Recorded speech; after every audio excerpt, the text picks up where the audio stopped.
हाय दोस्तों, welcome back to war of processors. आज का युद्ध होगा Vivo X200 versus iQOO 13 versus Realme GT7 Pro versus Oppo Find X के बीच, और साथ ही में करेंगे Snapdragon 8 Elite वर्सेस Dimensity 9400। चारों में से परफॉर्मेंस किसका तगड़ा है और प्रोसेसर सबसे तगड़ा किसका ऑप्टिमाइज है, आज सब क्लियर हो जाएगा। अब फटाफट से आपको टेस्टिंग के रूल समझा देता हूँ। चारों फोन्स फुल चार्ज हैं, ब्राइटनेस भी मैक्स आउट कर दी है, एयरप्लेन मोड को भी यहाँ पे सभी में ऑन कर दिया मैंने, और सेम वाईफाई नेटवर्क से कनेक्ट कर लेते हैं। रिफ्रेश रेट को भी मैक्स आउट कर दिया है, 144 हर्ट्ज मिलता है iQOO 13 में, बाकी सब में 120 हर्ट्ज है, और परफॉर्मेंस मोड भी ऑन कर दिया है चारों में। लेकिन यहाँ पे Vivo X200 में अलग से कोई परफॉर्मेंस मोड नहीं दे रखा, सिर्फ गेम एक्सेलरेशन मोड है। देखते हैं इसका कुछ इंपैक्ट पड़ता है कि नहीं overall. And not to forget, सारे ही फोन्स अपने लेटेस्ट सॉफ्टवेयर वर्जन पर अपडेटेड है। पूरे 2 घंटे के लिए लगातार इनका बैटरी ड्रेन और हीटिंग टेस्ट करेंगे, ताकि टेस्टिंग के एंड तक आपको एकदम क्लियर हो जाए कि चारों में से कौन सा फोन और दोनों में से कौन सा प्रोसेसर सबसे तगड़ा ऑप्टिमाइज्ड है। तो भाई वार्म अप से शुरू करते हैं, गीक बेंच का एक राउंड रन करके।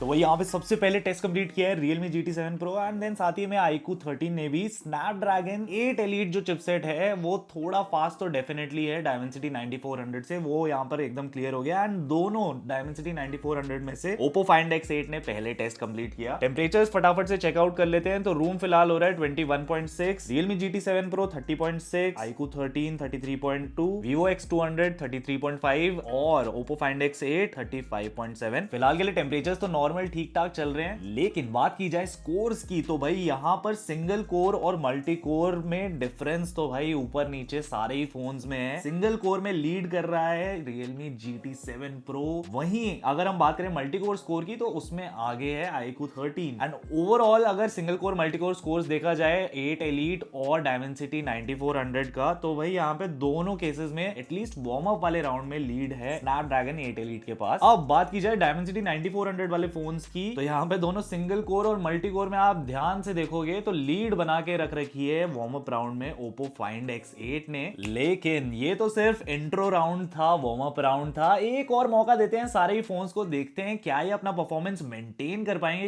या हमें किसी में ड्रॉप ऑफ देखने को मिलेगा।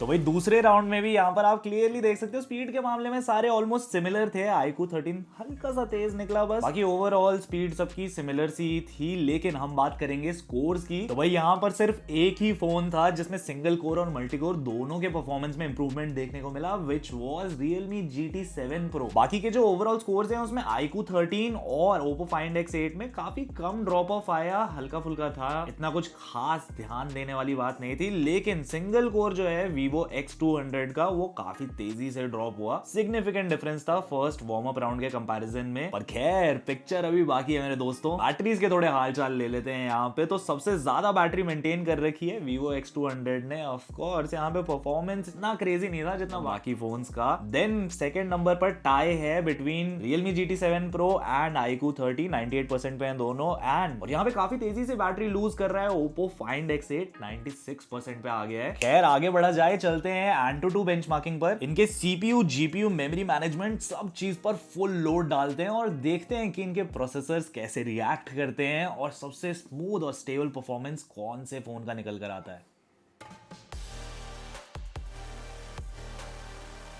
तो यहाँ पे टेस्ट सबसे पहले कंप्लीट कर लिया है Realme GT7 Pro ने। टेम्परेचर्स चेकआउट कर लेते हैं। रूम हो रहा है 21.2, ठंडा ठंडा। Realme GT7 Pro जा रहा है 45.5, iQOO 13 ने भी टेस्ट कंप्लीट कर लिया, 46.9 पर है। ज्यादा गर्म कौन सा फोन हो रहा है? iQOO 13 फिलहाल के लिए 46.8 तक जा रहा है। ऑल्सो जो ब्राइटनेस देखोगे ना आप, यहाँ पे iQOO 13 ने डेफिनेटली ड्रॉप कर दी है। Realme GT7 Pro ने अपनी ब्राइटनेस मेंटेन कर रखी है पूरी। तीसरे स्थान पर पहुंच गया है Oppo Find X8 44.7 डिग्रीज के साथ। और फाइनली यहाँ पे टेस्ट कंप्लीट हो गया Vivo X200 का भी विद द टेम्परेचर ऑफ 44.2। अब यहाँ पे प्योरली स्कोर्स की बात की जाए तो ओवरऑल स्कोर के मामले में सबसे आगे कौन सा फोन है? गेस करो गेस करो गेस करो। यस, इट्स iQOO 13 लीड कर रहा है ये, एंड हल्के से मार्जिन से ही पीछे है Realme GT7 Pro। लेकिन यहाँ पे Snapdragon 8 Elite और Dimensity 9400 के ओवरऑल परफॉर्मेंस में आप क्लियर फर्क देख सकते हो, काफी सिग्निफिकेंट डिफरेंस है। और ये जो फर्क है ना हर मामले में आता है, चाहे वो CPU हो, GPU, मेमोरी मैनेजमेंट हो, लेकिन थोड़ा इसको डिकोड करते हैं। सीपीयू के मामले में सबसे आगे है iQOO 13। इसका परफॉर्मेंस काफी जबरदस्त था। वैसे यहाँ पे एक चीज तो बोलनी पड़ेगी, जो सीपीयू का परफॉर्मेंस है ना एकदम टक्कर का है Vivo X200 और Realme GT7 Pro का, जहां पर भाई पीछे छूट जाता है Oppo का Find X8, लेकिन ये रिकवर कर लेता है जीपीयू के मामले में, क्योंकि इसने बेटर स्कोर किया है Vivo X200 से, एंड इसका जीपीयू स्कोर जो है कंपेरेबल है Realme GT7 Pro से। लेकिन भाई ओवरऑल जीपीयू के मामले में भी यहाँ पर बाजी तो मार चुका है iQOO 13। लीड पता है कहां पर आ जाती है Realme GT7 Pro में? मेमोरी मैनेजमेंट के चलते। बाकी यार यूजर एक्सपीरियंस में भी थोड़ा सा आगे निकल जाता है iQOO 13। ओवरऑल पिक्चर देखी जाए तो भाई फर्स्ट पोजीशन पे डेफिनेटली iQOO 13 है when it comes to pure performance. लेकिन ये तो बात है सिर्फ फर्स्ट राउंड की। एक मौका और देते हैं सारे फोन्स को और देखेंगे कि क्या डायमेंसिटी के फोन्स बेटर परफॉर्म कर पाते हैं, अपना परफॉर्मेंस मेंटेन कर पाते हैं, या फिर जो स्नैपड्रैगन 8 एलीट वाले प्रोसेसर्स हैं उनमें हमें मेजर ड्रॉप ऑफ देखने को मिलता है।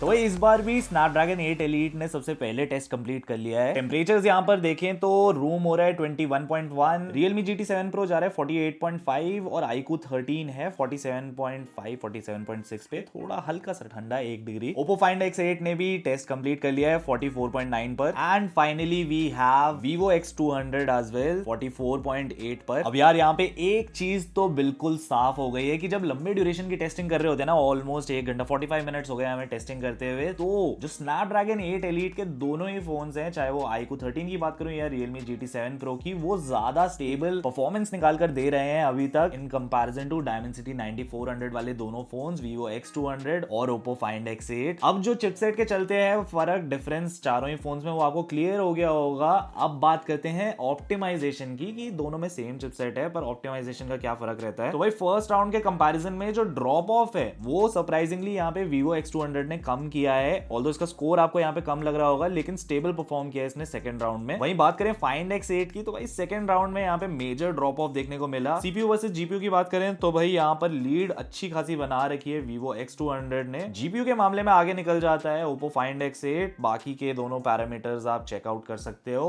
अब बात करें ऑप्टिमाइजेशन स्नैपड्रैगन 8 एलीट के प्रोसेसर्स की, तो भाई यहाँ पर सीपीयू में क्लियर लीड बना रखी है iQOO 13 ने। वहीं जीपीयू में आगे है Realme GT7 Pro। Memory management में भी आगे है सिग्निफिकेंटली, एंड भाई यूजर एक्सपीरियंस तो मैं आप लोगों पे छोड़ दूंगा। अब यहाँ पर जो सीपीयू टेम्परेचर्स हैं चारों फोन्स के वो आप चेकआउट कर सकते हो। काफी ज्यादा फ्लक्चुएट कर रहा है। यहाँ पे Oppo Find X8 का 58 कभी 62 भी टच कर रहा है और 40s में भी आ रहा है। तो यहाँ पे जो प्रोसेसर चिपसेट का ऑप्टिमाइजेशन है हीटिंग के चलते सीपीयू का, वो क्लियरली आप चेकआउट कर सकते हो Oppo Find X8 में भी एंड Realme GT7 Pro में भी। बाकी के जो इनके दोनों फोन्स है ना, यहाँ पे अगर आप iQOO 13 से कंपेयर करोगे Realme GT7 Pro को, तो सीपीयू जो है कम हीट कर रहा है। एंड वहीं अगर आप कंपैरिजन करोगे Vivo X200 versus Oppo Find X8 का, तो जो सीपीयू की हीटिंग है वो क्लियरली देख सकते हो कि भाई काफी ज्यादा स्टेबल चल रही है। ऑप्टिमाइजेशन यहाँ पे अच्छा है सीपीयू का इन Vivo X200, लेकिन Oppo Find X8 में भाई ये थोड़ा ऊपर नीचे करे जा रहा है। होपफुली अपडेट्स के साथ थोड़ा ये फिक्स हो जाए, बेटर हो जाए सिचुएशन, क्योंकि फिलहाल चारों ही फोन्स नए हैं। लेकिन नए होने के चलते तब भी मैं बोलूंगा जो ऑप्टिमाइजेशन है iQOO 13 और Vivo X200 में थोड़ी सी बेटर निकल कर आ रही है बाकी के दोनों फोन से। एक बार बैटरी भी चेक कर ली जाए तो यहाँ पर 81% पे सबसे कम बैटरी भाई Vivo X200 में है फिलहाल के लिए। अभी पूरी टेस्टिंग कंप्लीट होने देते हैं, क्योंकि सबसे पहले तो पीछे चल रहा था Oppo Find X8 जो कि अभी 83% पे है सबसे आगे विद iQOO 13। दोनों ने लीड बना रखी है 83% पर, और दूसरे नंबर पर है Realme GT7 Pro ऑन 82%। 1% का फर्क आ रहा है फिलहाल के लिए। और भाई टेस्टिंग करते हुए हमें काफी देर हो चुकी है, फोन्स भी गर्मा गर्म, सीपीयू आप देख ही सकते थे हीट हो गए हैं। थोड़ा मौका इनको रेस्ट करने का देते हैं और फिर से वापस से चालू करेंगे अपनी टेस्टिंग को थोड़ा कूल ऑफ के बाद।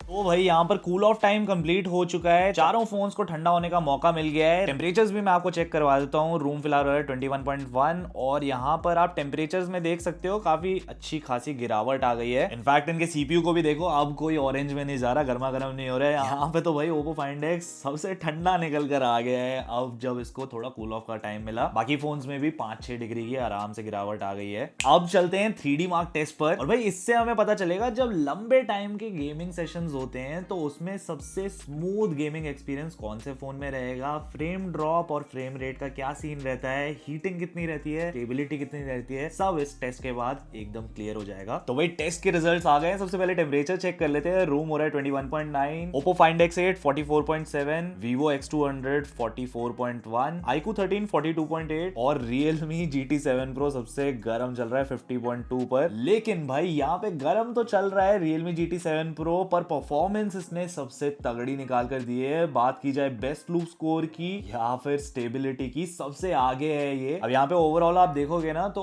iQOO 13 ने अपनी ब्राइटनेस भी ड्रॉप कर दी थी, लेकिन उसके बावजूद भी ये बीट नहीं कर पाए एटलीस्ट सिंथेटिक बेंचमार्क्स के मामले में Realme GT7 Pro को। अपडेट्स दोनों फोन में ही आए थे और अभी थोड़ा सा ज्यादा optimised Realme GT7 Pro perform तो कर रहा है, लेकिन भाई हीटिंग थोड़ी सी इसको कंट्रोल करनी पड़ेगी। If you are okay with the heating, भाई देखो भाप ऊपर तक आने लग गई है तो Realme GT7 Pro काफी अच्छा परफॉर्म करता है। बाकी बेस्ट लूप स्कोर अगर आप देखोगे तो वो तो Oppo Find X8 का भी अच्छा है, लेकिन यहाँ पे Dimensity 9400 वाले फोन्स में थोड़ा ज्यादा बेटर परफॉर्म किया है Vivo X200 ने when it comes to the stability. Overall इस टेस्ट में डेफिनेटली बेस्ट परफॉर्म किया Realme GT7 Pro ने। देन कम्स iQOO 13, तीसरे नंबर पर है Vivo X200 एंड यहाँ पे पीछे छूट गया है Oppo का Find X8। अब GPU की टेस्टिंग आपने देख ली, चलते हैं CPU की टेस्टिंग पर। क्योंकि फ्लैगशिप का मामला है तो चारों फोन्स पर पूरे 20 मिनट के लिए इनके CPU पर फुल लोड डालते हैं, देखते हैं कि सबसे स्टेबल किसका CPU निकल कर आता है।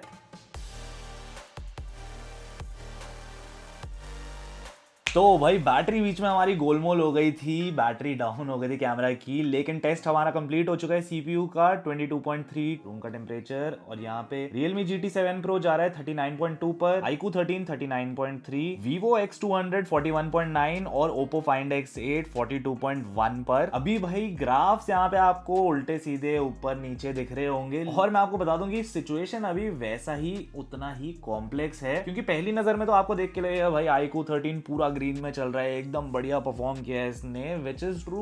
इसमें थ्रॉटलिंग नहीं देखने को मिली हमें, लेकिन जो परफॉर्मेंस है ना यहाँ पे स्नैपड्रैगन 8 एलीट का, वो काफी कम था इन कंपैरिजन टू Dimensity 9400। इसके CPU एकदम खुले हुए थे थ्रॉटलिंग टेस्ट में। यहाँ पे मैक्सिमम स्कोर देखकर आप आइडिया लगा सकते हो कि भाई ऑलमोस्ट हाफ है स्नैपड्रैगन 8 एलीट का। अब ओवरऑल परफॉर्मेंस में वैसे रियल लाइफ में क्या सिनेरियो रहता है वो वीडियो एडिटिंग टेस्ट में देखेंगे इसके बाद, लेकिन जो बेंचमार्क्स हैं उसमें आप क्लियरली देख सकते हो कि भाई Dimensity 9400 जो है वो डेफिनेटली आगे है इन टर्म्स ऑफ कितना खुला हुआ है इनका CPU। बाकी देखा जाए तो GT7 Pro भाई गर्मा गर्म हो गया था पिछले राउंड में ही, आपने देखा था 50 डिग्री टच कर रहा था, जिसके चलते ये जो थ्रॉटलिंग है वो यहाँ पे काफी देखने को मिली। एवरेज परफॉर्मेंस इसका फिर भी बेटर था if we compare it to iQOO 13। बाकी बात करें Dimensity 9400 वाले फोन्स की, Vivo X200 भाई यहाँ पे एवरेज परफॉर्मेंस में तो पीछे रहा, मैक्सिमम परफॉर्मेंस भी इसका हल्का सा कम था, लेकिन थ्रॉटलिंग हमें कम देखने को मिली Vivo X200 में नहीं, Oppo के Find X8 में। इसने यहाँ पर बेटर परफॉर्मेंस निकाल कर दी CPU थ्रॉटलिंग टेस्ट में। अब खैर ये तो थे सिंथेटिक बेंचमार्क्स, अब चलते हैं real life video editing test पर। चारों फोन्स में मैंने सेम वीडियो को इंपोर्ट कर लिया है, सब पर सेम फिल्टर भी लगा दिया, और क्योंकि भाई ये फ्लैगशिप्स का मामला है तो वीडियो को हम लोग एक्सपोर्ट करने वाले हैं 4K 60 FPS मैक्स रेजोल्यूशन पर, और देखेंगे कि इन चारों फोन्स में से सबसे तेजी से वीडियो एडिट करके कौन सा फोन देता है, जब बात आती है real life video editing test की।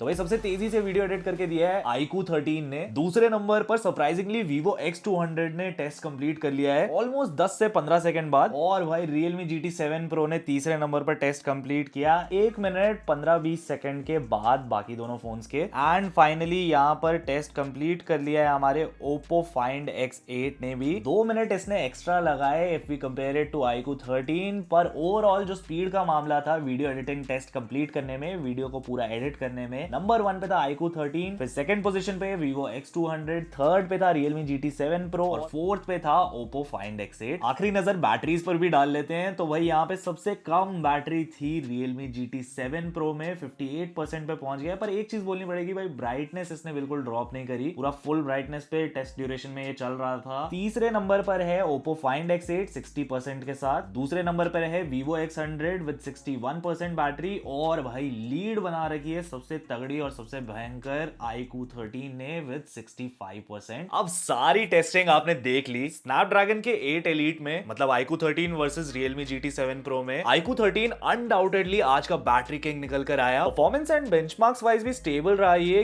गेमिंग के लिए फोन अगर आपको कोई चाहिए तो भाई हैंड्स डाउन iQOO 13 को आप पिक कर सकते हो। पर वैसे गेमिंग का जो परफॉर्मेंस है वो तो Realme GT7 Pro का भी तगड़ा था। इनफैक्ट थोड़ा सा बेटर iQOO 13 से। हाँ, पर इसमें एक दिक्कत है कि भाई सीपीयू में काफी हीटिंग देखने को मिली। परफॉर्मेंस तगड़ा रहा, ब्राइटनेस एकदम मैक्स्ड आउट रही, लेकिन टेस्टिंग के लास्ट में पहुंचते पहुंचते आपने देखा ही होगा कि वीडियो एडिटिंग भी भाई iQOO 13 में ज्यादा फास्ट थी। उस मामले में Realme GT7 थोड़ा पीछे रह गया, थोड़ा नहीं काफी। अब Dimensity 9400 वाले फोन्स में मतलब Vivo X200 versus Oppo Find X8, इन दोनों में से Vivo X200 में वीडियो एडिटिंग की स्पीड भाई काफी ज्यादा तेज थी। इनफैक्ट वीडियोस की बात कर रहे हैं तो इसके कैमरा क्वालिटी की भी बात कर लेते हैं तो पोर्ट्रेट मोड जो है ना इसका भाई बेस्ट इन क्लास है। ये मैं X100 के टाइम से बोल रहा हूँ, चाहे एंड्रॉइड फोन्स को ले लो या फिर आईफोन को ही क्वालिटी वाइज कंपेयर कर लो, इसके जो पोर्ट्रेट्स हैं they are next level for the price. Overall performance centric device तो नहीं है ये, मतलब गेमिंग डिवाइस नहीं है ये। परफॉर्मेंस अच्छा है इसका। मेन प्रायोरिटी अगर आपकी कैमराज है तो भाई पोर्ट्रेट्स में जो ये मजा दिलाएगा आपको Vivo X200 वो इस प्राइस पर और कोई फोन नहीं दिला पाएगा, एंड दैट्स फॉर श्योर। बाकी वैसे कैमरास की बात होती है और ओप्पो की बात ना हो ऐसा तो हो ही नहीं सकता। यहाँ पे जो